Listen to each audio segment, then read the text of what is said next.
Fox 40 is your local election headquarters, and last month, President Biden went to the Black community for his first campaign trip of the year, visiting Mother Emanuel AME Church in South Carolina, where 9 Black people were killed by a white supremacist almost 10 years ago.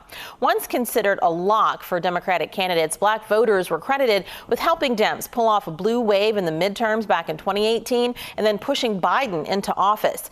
But while running for president the first time, Biden had to apologize for referring to Black voters as a monolith, a group looking at all political issues the exact same way. And it seems that these voters may have temporarily forgiven, but not forgotten. A December poll by the Associated Press and the National Opinion Research Center shows Biden's approval numbers dropping by 36% over the last 3 years. That's obviously the top of the ticket, but how might feelings about the party in the White House affect state and local races? As you can see, I'm live now with the perspective of one local group that's been publishing voter guides with a focus on African Americans for many years now. Christy Ketchum created the Sacramento Sister Circle. And Christy, good morning to you.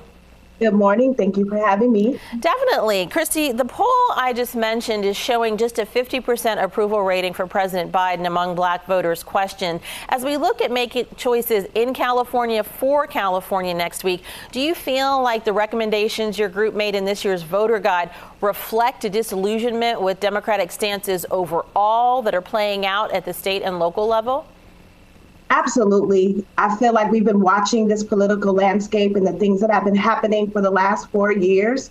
And we're not as excited about what is happening, but we also know that we have to fully engage in this process. We definitely recommended we recommended President Biden in our voter guide, but we gave him a side eye because we're not exactly happy with all the things that he's chosen to do. For those who don't know, the Sacramento Sister Circle is a group of more than 10,000 Black women that has compiled a voter guide for this primary, along with Black Women Organized for Political Action, or BWOPA, and the Social Justice Now PAC. With all of the print, broadcast, and social media sources out there, voters are really inundated with messages about the upcoming election. Why, again, did the Circle feel that the voice of your particular guide needed to be in that mix? This all started for the second election for President Obama. We were asking folks that worked in the city and local positions, and we wanted to know who to vote for. And so this just became a tradition with our group. And we just feel like it's important for us to know exactly who we're voting for. Oftentimes we go to the polls, we may know 1 or 2 candidates, but we really don't know all of the candidates, and we're not doing the education and the research. So we have taken the responsibility for our group to make sure that we have a group of committed folks that are leaders in our community that look at the election. We go down the ballot and we find those that are representing our principles and values. And it's been something that has been widely appreciated and used throughout our community, and we're excited. Well, when it comes to what your group feels are the needs of the Black community, give me maybe the top 3 concerns for our area, let's say, and why do you want to drill down with this focus of who you think is most responsive to the issues of African Americans? Some people would say an issue like economic development is important to every voter, right? Not just Black voters. Well, disproportionately, the Black community, particularly in Sacramento, is at the very bottom statistically, and the data shows that. So we just really feel like we need to be a part of these conversations, and people need to hear our voices. Oftentimes our voices are not being heard. We are not in any prominent positions in the city of Sacramento or county. And so this is our way to make sure that we share our thoughts about who we feel will better represent us. We've also been doing this since 2012. So we also know who's been doing what. We also know who are allies, and I just think it's really important for us to provide this for our community. And I'm glad that it is something that is used widely across our city and state. We get a lot of folks that are interested in what we have to say. When you talk about the specific issues, is it homelessness? Is it economic development? What are 3 of the topic areas you think that maybe Black voters are most interested in this election cycle? I would say the top issues that I've heard is definitely being unhoused and homelessness. Black women and their children are disproportionately and very high, as the data shows, unhoused and homeless, and they're not often considered in that issue.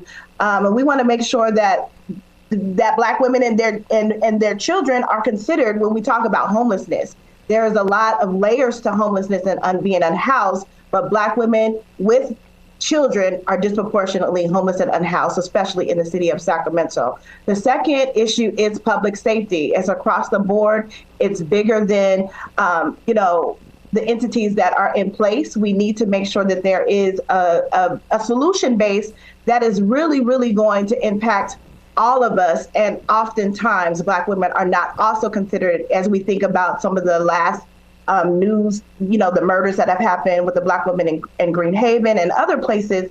It's really important for us to think about public safety. And then I will say economic development, because the data shows we know who the most vulnerable communities are. And so we need to make sure that the voices of Black women and the Black community are heard. And we know if Black women are taken care of, then everybody else actually gets taken care of too. So that's what our whole position is, and why we feel like it's important for us to tell our voters and share our research and education of the candidates. All righty, and we can find this guide at sacramentosistercircle.com/vote. Just quickly, one other thing you consider with the people that you pick is capacity building, and just explain that. We're running out of time, but explain that quickly so people understand why you elevated that as something to evaluate these candidates for.